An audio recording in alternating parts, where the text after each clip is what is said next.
믿음의 동역자 여러분, 주일 저녁 잘 쉬고 계시는지요?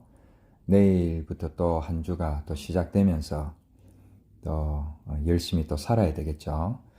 자, 오늘은 하늘나라와 세상나라라는 제목을 가지고 말씀을 한번 나누어 보도록 하겠습니다.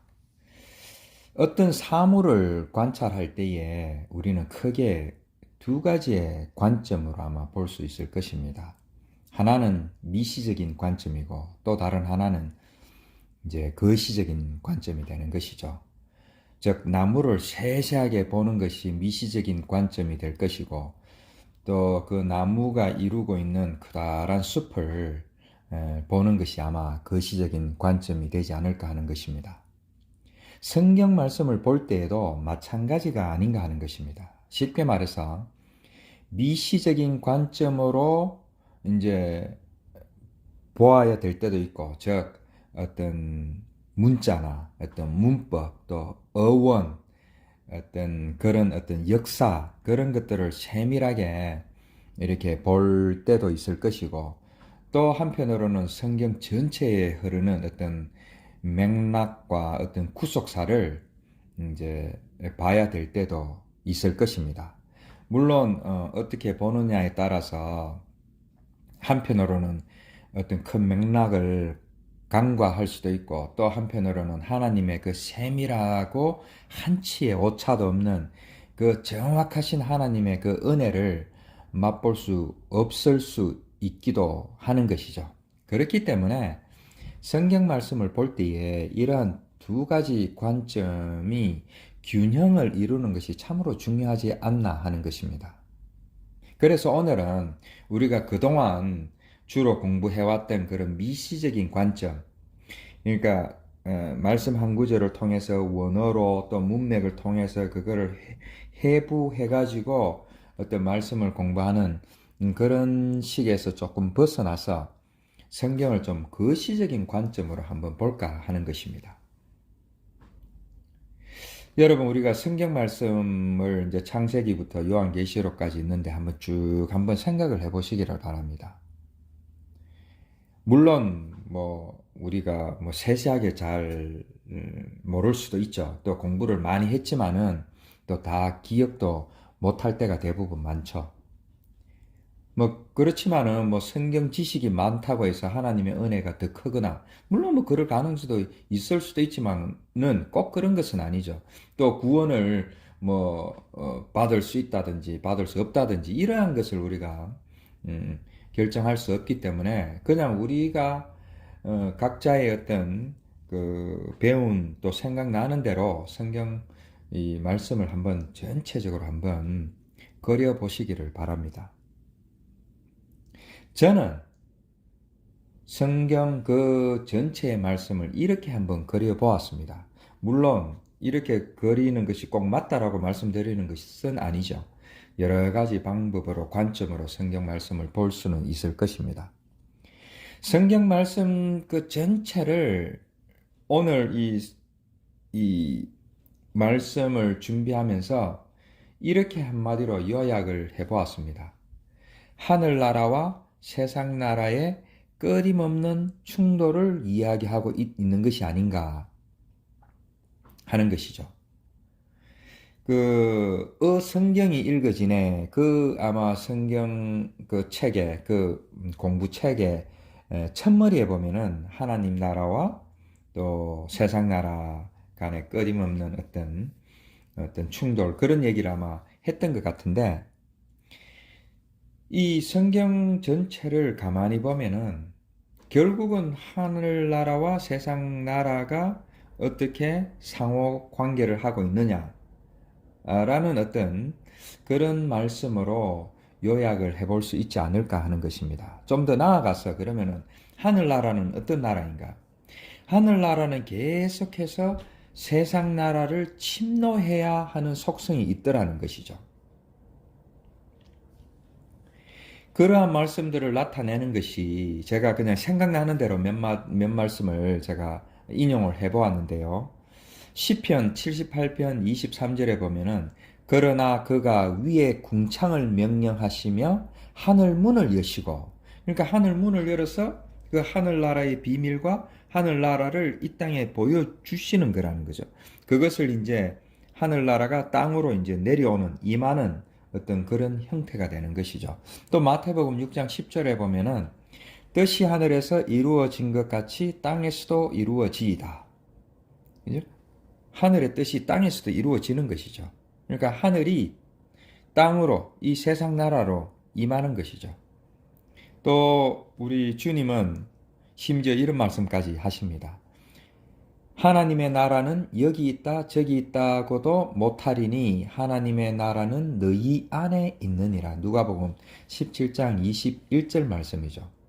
그래서 이처럼 하늘나라는 이 세상 나라로 이렇게 침노해 오는, 임하는 그러한 모습들을 성경 속에서 끊임없이 묘사를 하고 있더라는 것입니다.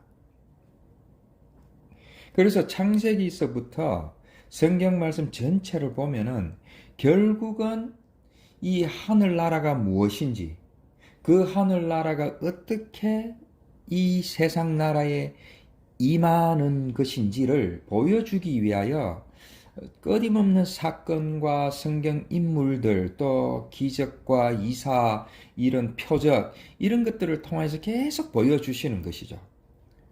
또 그 결정체가 되는 것 중에 하나가 하늘 성전을 이 세상 나라에서도 보여주시기 위하여 성막과 성전을 결국은 지을 수 있게, 우리가 볼 수 있게 해주는 것입니다. 그리고 이제 이것의 절정이 되는 것이 이제 예수님의 그 공생의 기간에 예수님께서 이제 성천하시기 전까지 천국을 선포하는 것이죠. 그 천국을 선포하면서 예수님이 결국은 십자가상에서 죽으심으로 그 하늘나라가 이 땅에 임하는 것을 완벽하게 완성을 해버리죠. 몸소.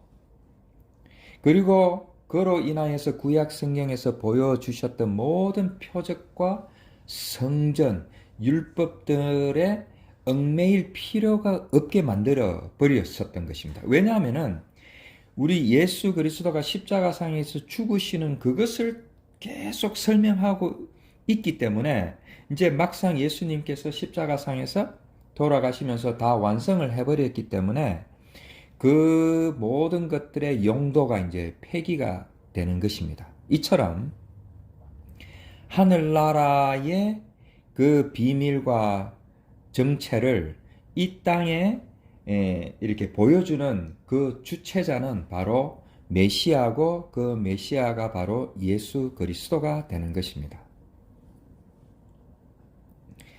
그런데 이제 그 예수 그리스도가 십자가상에서 죽으심으로 모든 것을 완성하셨는데 그냥 죽으심으로 끝난 것이 아니라 그 예수가 그리스도로 부활하심으로 완전하게 하늘나라가 이 땅 가운데 임하게 되고 이제 선포하게 되는 것이죠.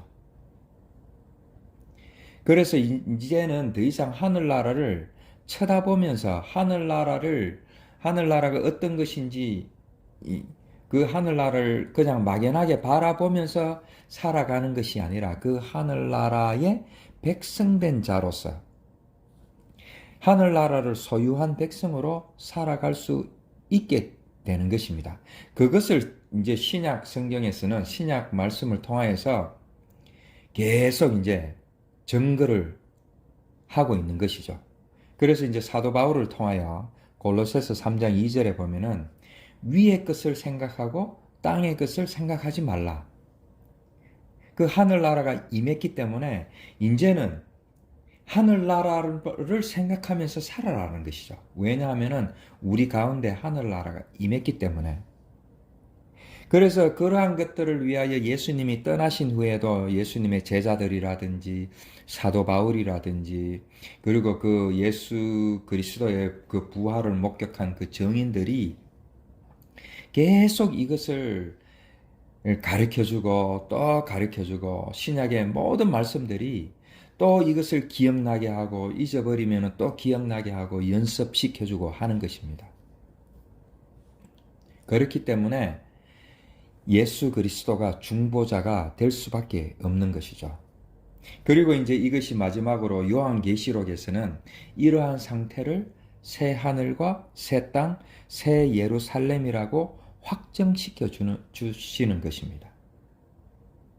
많은 신학자들이 요한계시록이 장차 일어날 미래의 일로 이제 해석을 하지만은 사실은 이런 큰 맥락 속에서 이 말씀을 보다 보면은 과거에 무슨 일이 일어났고 그것이 현재 우리의 삶 가운데 우리가 지금 현재를 살아가고 있는 이 속에서 정확히 어떤 일이 일어나고 있는지, 어떠해야 되는지, 또 어떤 관점으로 봐야 되는지를 그 요한계시록이 지금 현재 이 시간에 지금 말씀을 해 주시는 것이 아닌가 하는 것입니다. 이러한 것이 이제 신약의 말씀의 이제 중심 주제가 되는 것이죠.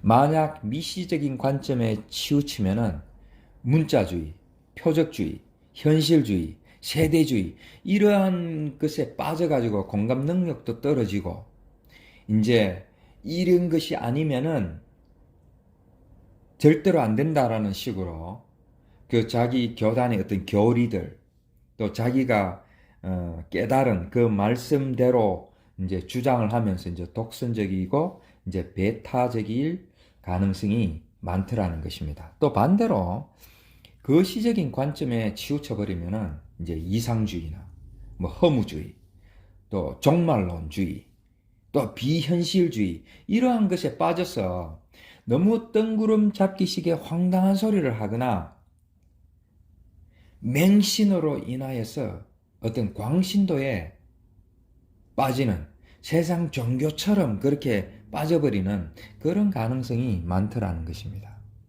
사실 이 두 가지의 모습들이 우리의 어떤 신앙생활하는 모습 속에서 아니면은 우리가 모이는 교회의 모습 속에서 다분히 있는 것들이 아닌가 하는 것입니다. 그렇기 때문에 우리는 무조건 열심히 달려가기보다는 때때로는 한 번씩 곰곰이 생각을 해볼 필요가 있는 것이죠. 이러한 모든 것이 성경 말씀의 모든 일들이 하나님께서 주신 그 우리의 지각 속에 관념 속에 사실은 일어나는 것이죠. 그렇기 때문에 그 말씀 속에서 하늘나라와 세상 나라를 어떻게 설명하는지, 왜 주님이 오실 수밖에 없는지, 이러한 것들을 우리의 관념 속에 두고 곰곰이 생각하고 곰곰이 생각하면서 그것을 깨달아 알아야 되는 데까지 나아가야 되는 것이죠. 그래서 성경 말씀은 사실 우리가 깊이 묵상하면서 깨닫기만 하면은 우리 하나님께서 말씀을 통하여서 무슨 말씀을 하시고자 하는지를 알아듣기만 하면은 사실은 거의 다 끝나는 것이죠. 물론 그렇다고 우리가 육신이 담고 있는 이 현실 또 육신이 경험하고 있는 이 땅에서 무조건 그런 어떤 생각에만 빠져서 살 수는 없는 것이죠. 분명히 하나님께서는 이 땅에 우리를 보내실 때에 또 어떤 목적이 있을 것입니다. 그리고 또 이 땅에서 살아가는 한 인간으로서 어떤 그러한 삶의 어떤 열심이나 책임 이런 것도 내팽겨 쳐서는 안 되겠죠. 도덕 윤리적인 규범도 잘 지켜야 되고 또 세상 이치 따라서 열심히 일도 해야 되고 또 자식도 잘 키워야 되고 그렇게 하면서 다른 뭐 종교나 인종들하고 막 대립할 필요도 없고 또 배타적으로 할 필요도 없고 그냥 한 사회의 구성원으로서 관용을 베풀며 뭐 이렇게 살아가면 될 것입니다. 이번에 우크라이나 전쟁을 보면서 세상은 어떤 일도 일어날 수 있구나라는 것을 직시할 필요가 있는 것입니다. 우리와 똑같이 살던 사람들이 하루아침에 총을 들고 전쟁터로 나가는 그 생사의 갈림길에 서는 모습을 보면서 과연 우리의 삶이 얼마나 대단한 것인가? 아니면은 얼마나 허무한 것인가? 우리가 여러 각도로 한번 생각을 해볼 수 있을 것입니다. 그러나 분명한 것은 우리는 우리가 생각하는 것만큼 그렇게 대단한 사람들이 아니더라는 것입니다. 우리는 너무나도 연약하고 할 수 있는 것보다는 할 수 없는 것이 훨씬 더 많다라는 것이죠. 그것을 누구보다도 잘 알고 계시는 사랑의 하나님께서 우리에게 어떤 대단한 행위를 요구하는 분이 아니다라는 것을 우리가 말씀을 통해서 볼 수 있을 것입니다. 그렇기 때문에 하늘나라가 어떻게 임하는지, 어떻게 침노하는지, 그 침노당하는 세상 나라가 어떻게 반응을 해야 되는지, 이 세상이 어떤 곳인지 이것을 동시에 한번 바라보라는 것입니다. 이것이 성경 전체에 끊임없이 흐르고 있는 하나님의 말씀이 아닌가 하는 것입니다. 예수 그리스도로 인하여 하늘 문이 열리고 하늘 나라가 이 세상 가운데 임할 때에 이 세상 나라가 그 하늘 나라와 교통하게 되고 그로 인하여 오히려 하늘 나라에 속한 우리가 소망을 가질 수 있게 되고 또 그 순간에 나아가서 진리와 자유를 경험하게 되고 그것을 누리며 살아갈 수 있게 되는 것입니다. 그것이 바로 우리 그리스도인의 삶이 아닌가 하는 것이고 성경 말씀을 좀 거시적으로 볼 때에 우리가 이런 큰 그림을 그릴 수 있는 것이 아닌가 하는 것입니다.